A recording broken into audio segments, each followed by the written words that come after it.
onipa ba ko a wa free mu oman Ghana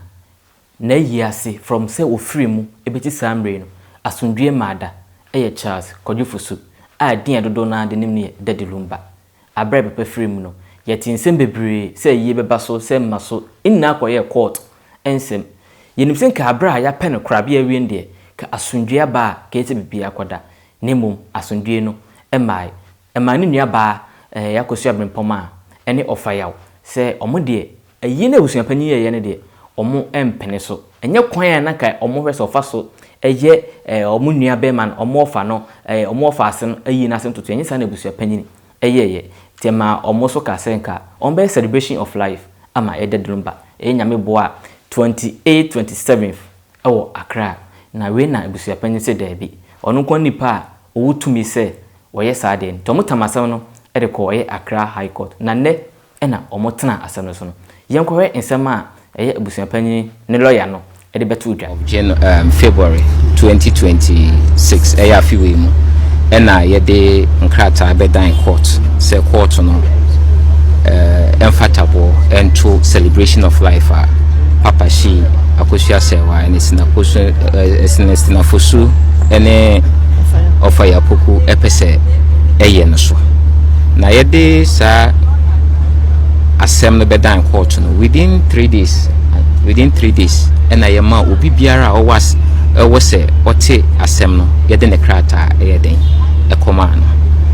yewie ena broni law ye free bi say proof of service eya dance say omonsa ka sankrata no so no yede bedan court no yewie na yeyina ye wo otwen mu se so mo wa no ye bi a omode sa no ye no beden ebebre ye twen omo afa anu ye biara ama nti ananopa ye koe na wo se nanopa so na ye kasa nti anopa ye gina court ena lawyer ba ko atwiniti ena o ma ye ti ase so ne gina ho ma sankofo enan yina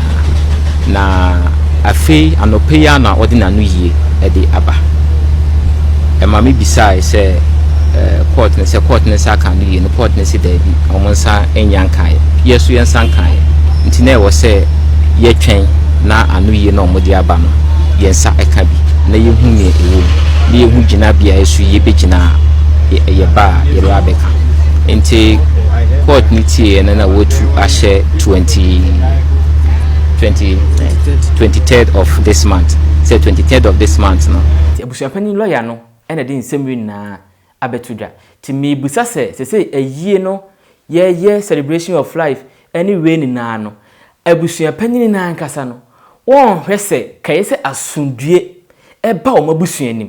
dan se on baye court kona bra ena date ya ni se court atu asem na koda akohye no eye 23rd March eno so na eye Fosina Fosu Daddy Lumba ni nua ba ko a ne ba ti Lumba wo fa ase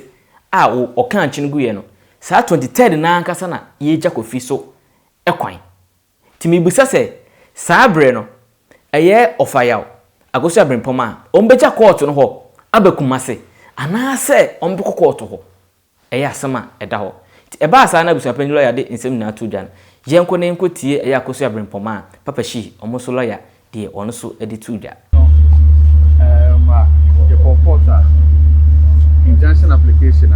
busuapanyi na file se program bia Lumba enua ninya ba ne wofa epeso mo organize opportunity celebration of life that program here who say obi ko nya buzani organize it over UK obi a wanya buzani bi organize it over Mampo but busuapanyi say there ninya ba no organize no there court and fire injunction to no so if so no na busuapanyi ono kwane obi a ohun kwan so yes that program no nti no court no etu aseda ya me boa ye ba 23rd na court na tie obi a anu asem na afi no ma ne ruling nti no ni tie wa no tie lawyers fo no mienu asem no a necessary afi de se utie akosu abrempoma lawyer na o se ayi a ma ho kwan se obi mu kura ye bi o UK mampon bo okro bebre na ade ntina ne nua ba nko ase obey celebration of life wa busuapanyin se onte ase die ntina ma busuapanyin o yesa ade bibi wo ho ana ana die na ekoso obisa abusua panyini se die nti na wo yes oma ne nua oma na ofa asene kwan na kon no so onkyere wodo efema ne nua bema no nanso abusua panyin se da bi se wo wodo bi kyere a ka bra ye de nua bema no eto mpamu no saa mrem ho ene se ka wo be kyere wodo e de ma wo nua bema no na nya afi ya meja wo nua bema no kon ya wie na wo beka se wo so be celebration of life inteno de emma so dadaada ti Ghana fo lumba ti dabe pa na lumba sabi obetima da na ho beto no ana obenya na so ndwie ade be kye lumba ye kwesi lumba ye kosi lumba adai na ye ma lumba din na kakra na ye ma ye papa ye na so nyo no ena sei o kina sei omonko ane abusua eko na abusua no menima de kura ewo eko na abusua ni ma omo de mo mpa so ndwie senka abusua bibia si na ka ewo panyi na oda abusua na no ebetima afre abusua ni na se abusuafo emomra de esi no wo anya odan ye monkuro na yemfa asundue mra de obi aye anya obi de na yempa achaw na ka asundue mra enye eko na abusua ai abusua parent to park da no enye omo paako so eko na abusua ti se yenya Ghana fama mo ana ena lumba ochina lumba waye dai ema akodwo onu ahu so obekọ wose mumma mi wo achi enye basa ti lumba anu asem okan ye no abusua pani to park ene na abusuafo ade ntre mo fa sa asem no nya adwuma na ye ma na so munno no me no kase menyi ne se lumba ba bi o mpo bi o asondwie papa yi wu ye be se boso me be enum ni din na da ade be chi bia no ye bo chat kodwo foso din ade be chi bia no ye bo lumba din ene na so kogina abusua pani to park so abusua panyini se bia ohwe na wabra sign like si form rona sempaboa na ka se bia adwuma na abusua de hye wonsa ontimi nye biem na afa asondue mra abusua nim kakra menim se court nsem rekoda de de akire be sa asole afa be ye japade ho nsem adai ena eko na abusua momma ya so munwoye e wa santima mu Ghana mam adai ena sei wo kina sei ye sire abusua pani to park wo ye panyini ye se panyini je mate mante enti na yiwu se da abusua na no ti gina brane na fra abusua ni na fa nka bomu bra na de atwam entwam nko me de kam tusu se wo ye abusua panyi de nke enu sa 23 no ka hwe na fra wo fa asefo ni na mo nkasa e wo fie na asundue mra ma wo fa ase ne kwan oso wo na ne nua be ma e na okoye celebration of life ma ne kwan no nkoye